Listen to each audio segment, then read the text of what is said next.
Yes, reka tukuramutse tukwifuriza kuranirwa mu kazi kawe ka misi yose, turamutse tukwifuriza gutera imbere mu kazi kawe usanzwe ukora misi yose. Wowe wamudukurikirana tukuramutse tukongera tugwa kaze mu kiganiro cacu tugiye kubashikiriza kuri microphone. Niho ndi bumenyereye ni Gibien Fake Customs.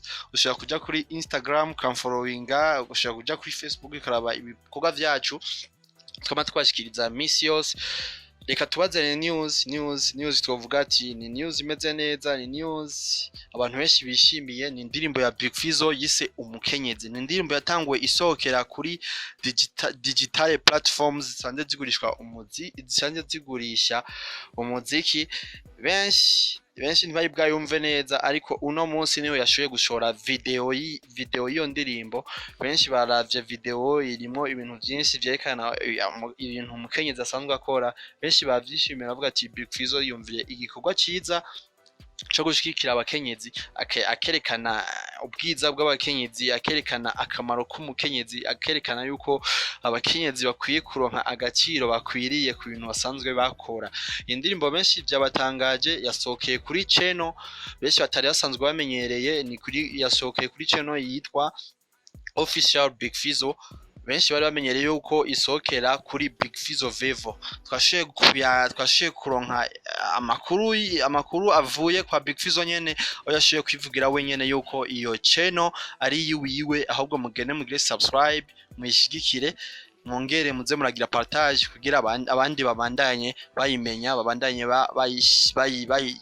subscribe binga. Niko twavuga mu Congereza, niko bisanzwe vyenze ko mu Congereza. Gatuba kanye mushe kumva akajwi Big Fizzo yashiye kuvuga kwiyo channel yiyo.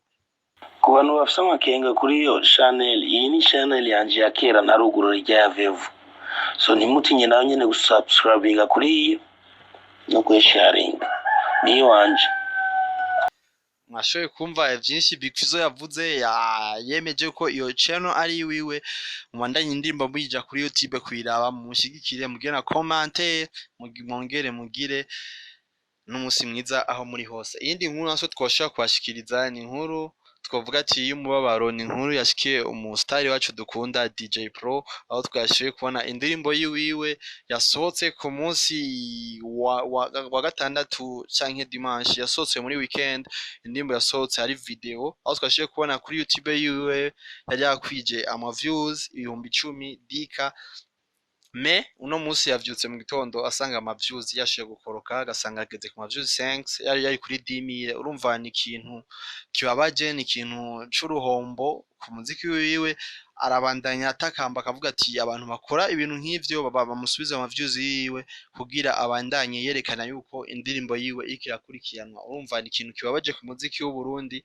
Abantu bakora ibintu nk'ivyo, urumva niba bipfuza iterambere ku muntu, niba bipfuza yuko yotera imbere ku bikorwa vyiwe ariko arakora.